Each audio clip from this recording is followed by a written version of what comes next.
So my question to you is, why can't a social contract or a legal system replace religion as a moral framework and a way we ought to act?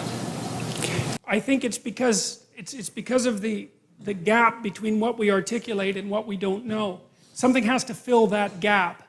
Like, I think the law could replace it if the law was total, but it isn't. It's bounded and incorrect, and there's something, it has to rest on something inside that's like this mediator between what we articulate and what we don't understand. It's something like custom, it's something like expectation, it's something like the intrinsic sense of justice, you know, that the law itself is aiming at. And those aren't fully articulated, but without them there'd be no grounding. Like, without the body, the law would be a dictionary. You know, and if you don't know what a word means, using the dictionary is helpful, but not that helpful, because, like, unless you've had the experience of anger, the dictionary can't tell you what anger means. It just refers to other words. But the words themselves refer to something else, and the law refers to something else. And without that, it has to be in tune with that something else, and has to be in accordance with it.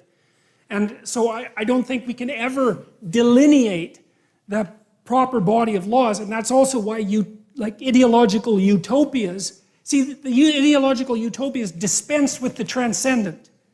They say, this is what we need to do. It's like, no, you don't know. That's not good. You have to leave space for what you kind of know and for what you don't know. And I mean, you know, in the story of the Tower of Babel, human beings make this massive building that's supposed to reach up to the heavens so that it'll take the place of God. Well, that's the earliest warning we have of the danger of making things so big that you confuse them with God.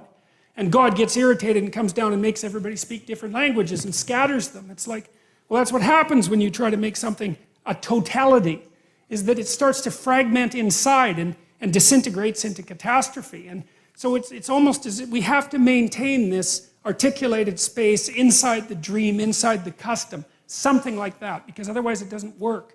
And I think that's the same as having respect for the fact that we have bodies. You know, we're not just abstract creatures that follow rules. We're not that at all. We only follow certain rules. We won't follow the other ones, and our societies will crumble.